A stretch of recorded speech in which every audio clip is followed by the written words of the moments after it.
जय हिंद, वंदे मातरम। प्यारे साथियों, मैं हूं आपका दोस्त Prince. Welcome to study for genius. जी हां दोस्तों, आज के इस वीडियो में हम बात करेंगे एसएससी जीडी वाले बच्चों के लिए, क्योंकि आज हमारे साथ हैं भाई राम कुमार शर्मा भाई, जो कि मेरे मित्र हैं और मेरे साथ ही ट्रेनिंग कर रहे हैं।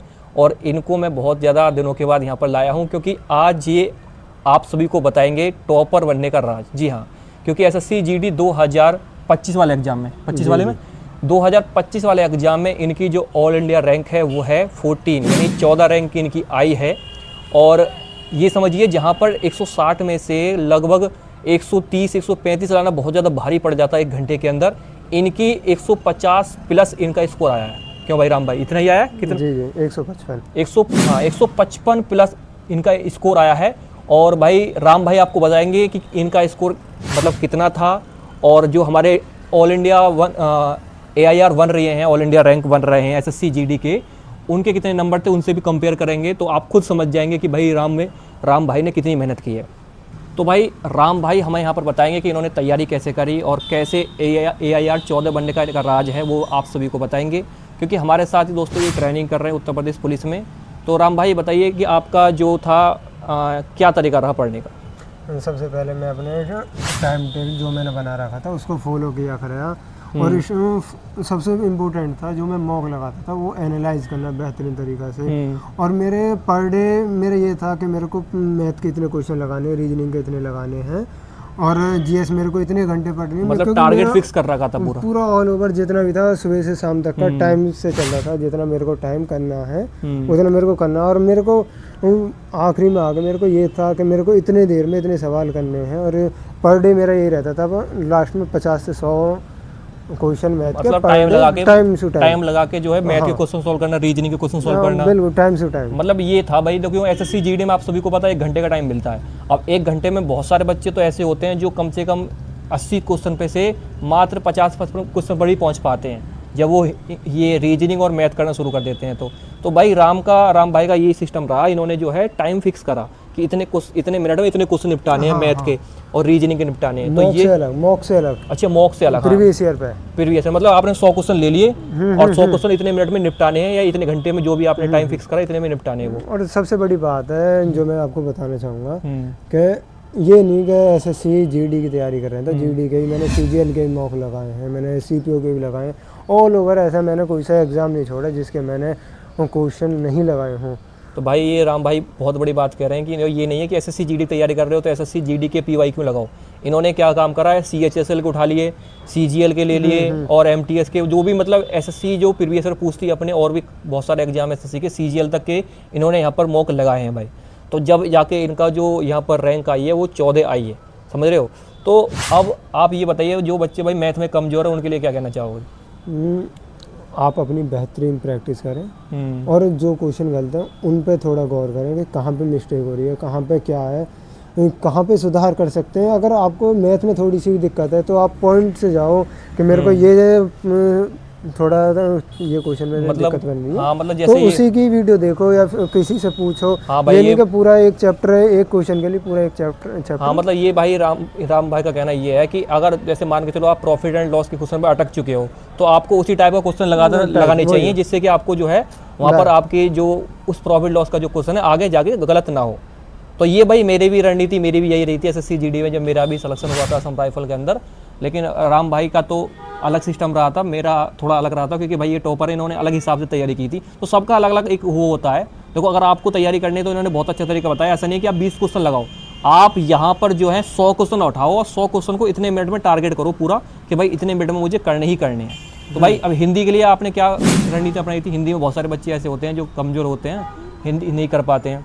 बुक लो, और आप जिससे पढ़ रहे हो वो जिस भी टीचर से, मैंने ये नहीं बोला कि किसी भी, आप जिसको समझ में पा रहे हो वो बेहतर है, उससे आप करो। और आप जो क्लास कर रहे हो उसके बाद में बुक का भी पूरा तो एनालाइज वो करो, क्वेश्चन का एनालिसिस करो कि भाई क्वेश्चन मतलब कहाँ से किस टाइप के कितने पूछे जा रहे हैं। तो भाई मतलब ये है क्या प्रैक्टिस करो बुक में, बुक के जो क्वेश्चन को प्रैक्टिस करो जो बुक में है। क्योंकि बहुत सारे ऐसे होते हैं बच्चे कि भाई हिंदी में एक ही सब्जेक्ट को पढ़ रहे, सर्वनाम पढ़ना शुरू कर दिया, सर्वनाम ही पढ़ रहे हैं। तो भाई अगर आप टीचर अगर आप जैसे मान के चलो टीचर आपने पकड़ लिया, जैसे भाई ने बताया, उसको ही फॉलो करो, उसको लास्ट तक ही उसको फॉलो करो। ऐसा नहीं है कि एक टीचर से पढ़ लिया फिर दूसरी टीचर पे शिफ्ट हो गए, दूसरे से पढ़ लिया तीसरे पे शिफ्ट हो गए, तो ऐसे समझ में नहीं आएगा भाई। तो राम भाई ने एक टीचर को फॉलो करा है। और मेरा तो ये था, मैंने बुक ली और बुक के सिवा किसी भी टीचर को नहीं देखा हिंदी के लिए। बुक ली मैंने, बुक को इतनी बेहतरीन तरीके से इतना रट दिया, एक एक शब्द मेरे को कुछ बाहर नहीं था कि हाँ हिंदी में से कोई तो भाई बात ये रहेगा। देखो मतलब ये बोल रहे हैं, बहुत सारे बच्चे बोलते हैं इस टीचर से पढ़ो, इस टीचर से पढ़ो। तो भाई राम ने वो सिस्टम ही खत्म कर दिया। राम भाई ने उसने ये बोला कि भाई एक बुक लो और उसको ही घिस डालो पूरी, मतलब वहीं से शुरू से लेकर एंड तक उसको खत्म करो पहले, और तुम्हारा जो स्कोर है आराम से बढ़ जाएगा। भाई मेरा भी एसएससी जीडी 2021 वाली भर्ती में मेरा भी 20 में से 20 स्कोर आया था उस टाइम पे भी। तो मैंने भी दोस्तों यही काम किया था पहले, कि मैंने पूरी सबसे पहले सारे जो हमारे सिलेबस उसको कवर किया, उसके बाद उसके जो क्वेश्चन है वो लगाए, और जहाँ क्वेश्चन में मिस्टेक होती थी तो मैं एक बार थ्योरी को पढ़ लेता था, तो मेरा जो क्वेश्चन था आराम से सारे ठीक हो जाते थे। तो ये एक रणनीति होती है भाई क्वेश्चन को करने की, तो आपको भी यही तरीके से करनी है। तो भाई रीजनिंग के बारे में थोड़ा बता दीजिए अब। रीजनिंग में मैंने किसी भी टीचर को ऐसे पर्सनली पूरा कुछ नहीं, जैसे मेरे पास में कोई 2-3 चैप्टर ऐसे होते हैं, जैसे कि आपका सिटिंग अरेंजमेंट होगी या ब्लड वगैरह, जो टाइम भी ज़्यादा लगता है हाँ जो भी तुम्हारे वीक हो उसकी प्रॉपर वीडियो देखो। बाकी मैंने प्रैक्टिस ही करी, बाकी मैंने कोई भी किसी भी चीज़ के लिए किसी टीचर के पास में नहीं गया। तो भाई मतलब ये बोल रहे हैं कि प्रैक्टिस सबसे ज़्यादा इंपॉर्टेंट है। अगर आप यहाँ पर अच्छे स्कोर करना चाहते हैं तो प्रैक्टिस आपको करनी ही पड़ेगी। तो भाई जीके का और बता दो भाई, क्योंकि जीके एक ऐसी चीज़ होती है कि जीके में तो भाई स्कोर ऐसा होता है कि किसी के 5, किसी के 6, किसी के 10 आते हैं। तो भाई जीके का क्या रोल रहा आपके? जीके के लिए मेरे पास में 2-3 बुक थी, अगर बहुत सारी हाँ ब्रांड और किसी मतलब मैंने एक नहीं, मैंने 2 से 3 बुक ली। और मैं तुम्हें बताऊं मेरे भाई, मैंने किसी भी अधिकतर मैथ के सिवा किसी भी टीचर के पास में नहीं घूमा।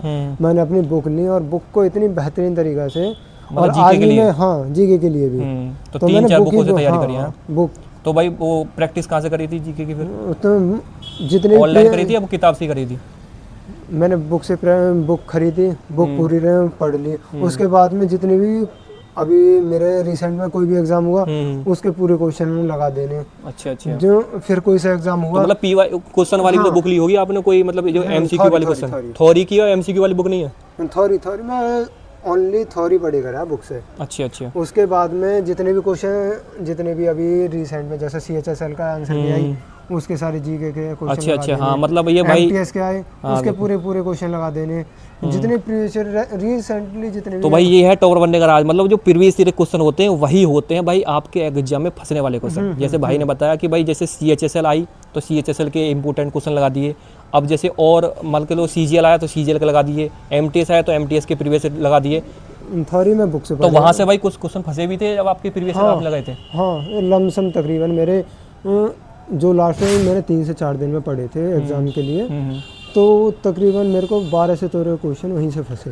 लो भाई 12 से 13 क्वेश्चन 20 में से, ये दोस्तों कितनी बड़ी बात है। सोचो PYQ से 12 से 13 क्वेश्चन आ रहे हैं, सोचो। वो भी रिसेंटली एग्जाम हुआ। हाँ जो रिसेंटली एग्जाम चल रहे हैं, जैसे मान के चलो SSC GD का मतलब ये नहीं कि आप SSC GD के PYQ लगाओ, रिसेंटली जो एग्जाम चल रहे हैं, क्योंकि उसमें पता करंट अफेयर भी थी। क्योंकि देखो जब तुम पूरी GS पढ़ रहे हो तो उसमें करंट अफेयर भी, तुम्हारी ज्योग्राफी भी, हिस्ट्री भी, ऑल ओवर सब्जेक्ट होते हैं। तो उसमें मैंने पूरा लगाया, बेहतरीन तरीके से लगाया। तो और मेरा ये नहीं कि एक साथ में लगा दिया, नहीं मेरे को 3 सेट आज लगाने, पर हाँ मेरा ये रहता था 3 से कभी कम नहीं, 3 सेट 4 सेट 3 सेट। अच्छा, मतलब CGL के 3 सेट, हाँ CGL के अलग अलग, GS के लिए बता रहा हूँ, GS के लिए मतलब हाँ, मतलब ऐसे CGL के 3 सेट लगा दिए एग्जाम के, MTS के लगा दिए। और भी तो सब्जेक्ट दोगे आप, मैथ को भी दोगे वो। तो अभी CGL की आई, मैंने देखी 40 शिफ्ट हैं, तो मैंने देख लिया कि इनको कितने दिनों में तोड़ सकता हूँ, कितने दिनों में कंप्लीट कर सकता हूँ। तो मेरे को लगा 4 सेट पर डे पढ़ूंगा तो हो जाएगा, 3 सेट पर डे पढ़ूंगा तो यही मेरा बेहतरीन था और कुछ नहीं। ये भी तो स्कोर अच्छा आया जीके में इनका। और क्योंकि भाई देखो, तो भाई आपको तो फुल में से फुल स्कोर होगा इसमें, मैथ में और रीजनिंग में, हिंदी में तो। मेरा एक क्वेश्चन मैथ में थोड़े से मिस्टेक रही, मिस्टेक कुछ नहीं है, वो मैंने छोड़ा ही था। अच्छा, एक क्वेश्चन मैथ में कम, हाँ एक क्वेश्चन मैथ, एक क्वेश्चन रीजनिंग। अच्छा हाँ जो भी है। तो भाई देखो मैथ में और रीजनिंग में इसी की वजह से मेरी 1 रैंक हटी थी, क्योंकि ऐसा कुछ था ही नहीं, लेकिन उसमें वो है ना थोड़ा सा भाई मैथ में अगर ठीक हो जाते क्वेश्चन, रीजनिंग में हो जाते तो ये मतलब अंडर 5 तक भी हो सकता था इनका काम, मतलब रैंक 1 2 3 तक भी आ सकती थी आराम से, कोई दिक्कत वाली बात नहीं थी।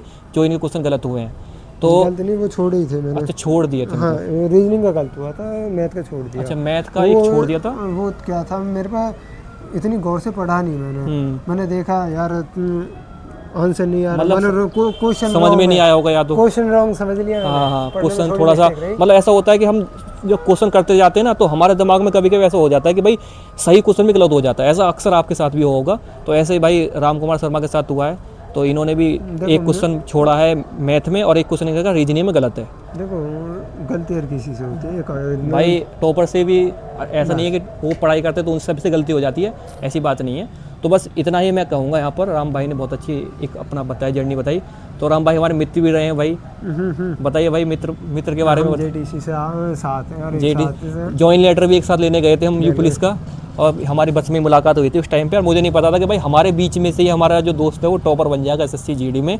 तो ये बहुत अच्छी बात है भाई, मुझे भी बहुत प्राउड हुआ। तो कौन सी भाई आपको मिली थी पोस्ट, वो तो बता दो। एनसीबी, नारकोटिक्स एनसीबी मिली थी। इन्होंने फर्स्ट पर वही रखी थी शायद, हाँ, या एसएसएफ रखी थी? नहीं सेकंड थी एसएसएफ सेकंड थी इनकी। तो इनको जो अगर ये फर्स्ट पर एसएसएफ भी रखते तो इनको आराम से मिल जाती, क्योंकि नंबर इतने अच्छे थे। आप सोचिए जो 14 रैंक आ रही है ऑल इंडिया में, पूरे इसमें इंडिया में 14 रैंक आ रही है, तो भाई अच्छे खासे नंबर होंगे तभी तो। क्योंकि ये यू पुलिस का तो एग्जाम नहीं है कि ऑल स्टेट के लिए, यूपी के लिए ये होगा, पूरे ऑल इंडिया में एग्जाम देते हैं एसएससी जीडी का।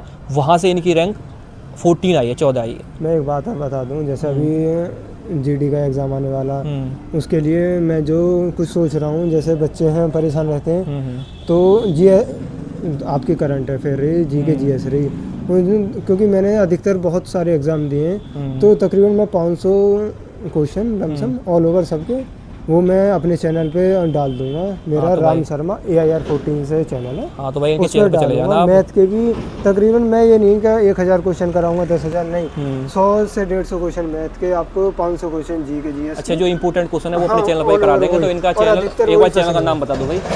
राम शर्मा AIR 14। राम शर्मा AIR 14, तो ये इनका चैनल है, मैं लगा दूंगा यहाँ पर, आप वो देख सकते हैं। तो इनके चैनल पर विजिट करें, वहाँ पर ये अपना कोर्स एसएससी जीडी के लिए भी डालेंगे, जो कि आपके लिए इंपॉर्टेंट रहेगा। हाँ, अभी फिलहाल ट्रेनिंग है, ट्रेनिंग कंप्लीट होती है, अभी ट्रेनिंग चल रही है, तो इसकी वजह से थोड़ा सा मतलब मैं भी वीडियो कम ला रहा हूँ भाई। राम के चैनल पे आप जाएंगे तो वहाँ भी इनको जब ट्रेनिंग कंप्लीट हो जाएगी तो ये भी पूरा प्रॉपर टाइम आपको देंगे, उस हिसाब से आप कर पाएंगे। तो ये पूरा मैं गारंटी दे रहा हूँ, पूरा कहीं नहीं जाना तुम्हें, कहीं पे कुछ नहीं, जो भी डाउट हो पूरा। तो भाई वहाँ से आप देख लो, गारंटी दे दी भाई अपने चैनल पे कि वहाँ से इंपॉर्टेंट क्वेश्चन आएंगे। तो अगर वो होंगे इंपॉर्टेंट क्वेश्चन तो मैं भी आपको प्रोवाइड करा दूंगा, अपनी खुद की PDF में भी लगा दूंगा। जो लेना चाहता है वो ले लेना भाई। PDF में भी इंपॉर्टेंट क्वेश्चन हम मेरे जो रहेंगे और राम के भी, उनको मिक्स करके आप प्रोवाइड करा देंगे। अगर आपको चाहिए तो आप ले लेना, ठीक है। तो बाकी भाई यही था, AIR 14 से आपको मुलाकात कराई है और इनका मैं सारी चीज़ें मैंने इनसे पूछ ली हैं। भाई एक बार एड्रेस तो बता दो, कहाँ के रहने वाले हो? तो मेरा गांव नूरपुर, तहसील सिकंदराबाद, बुलंदशहर, जिला बुलंदशहर। तो भाई देखो, दोनों एक ही ज़िले के हैं भाई। मैं भी जिला बुलंदशहर का हूँ और भाई भी जो है जिला बुलंदशहर का ही है। सिकंदराबाद तहसील है, गाँव नूरपुर है, और मैं भी बुलंदशहर का ही रहने वाला हूँ, आपको पता ही होगा पहले से ही। तो भाई कैसा लगा वीडियो? हमारे बुलंदशहर ज़िले से हमारा भाई राम कुमार शर्मा जो है AIR 14 लेके आया है, ये बहुत अच्छी बात है। आप भी दोस्तों, ऐसी बात नहीं है, लेकर आएंगे, क्योंकि अगर आप मेहनत करेंगे तो आप भी AIR 14 नहीं, AIR 1 तक भी आप लाएंगे। क्योंकि जो राम भाई से गलती हुई है वो अगर आप नहीं करेंगे तो इनका भी AIR 1 आता। क्योंकि इन्होंने जैसे बताया कि एक क्वेश्चन मैथ में इनका छूट गया था और एक क्वेश्चन रीजनिंग में इनका गलत हुआ, तो इस तरीके से इनके जो है AIR 14 पर इनकी गाड़ी रुकी। अगर वो दोनों क्वेश्चन ठीक हो जाते तो लगभग AIR 5 के अंडर में आ जाते हैं, और बोलते तो 2 या 3 के अंडर में आ जाते। तो ये दोस्तों आपके लिए एक इंटरव्यू था, छोटा सा इंटरव्यू रहा है। इसमें कुछ ऐसी चीज़ें भी हैं जो आपको सीखने को मिली होंगी। और बस यहीं तक था हमारा राम भाई के साथ क्वेश्चन और आंसर करने का ये सेशन। आगे भी अगर कोई डाउट रहेगा आपको तो इनसे मुलाकात कर लेंगे, वीडियो बना के एक बार बता देंगे शॉर्ट वीडियो में। जो भी आपका डाउट रहेगा math, reasoning, GK, GS, Hindi को लेकर या इंग्लिश को लेकर, तो ये आपका डाउट बिल्कुल ख़त्म कर देंगे। थोड़ा सा अब हम छत पे हैं तो यहाँ पर पीछे आप देखेंगे तो वीडियो बनाने के लिए बहुत ज़्यादा टाइम लगा है भाई। अब यहाँ से भी अब रात होने का समय आ गया है, तो इसलिए वीडियो इतनी ही रखेंगे। तो आज की इस वीडियो में इतना ही भाई। राम भाई थैंक यू आपका यहाँ तक हमारे इस वीडियो में बात करने के लिए स्टूडेंटों से और हमसे मुलाकात करने के लिए। मुलाकात तो डेली होती है, लेकिन वीडियो में आज पहली बार मुलाकात हुई है सामने से। थैंक यू भाई, धन्यवाद सभी का।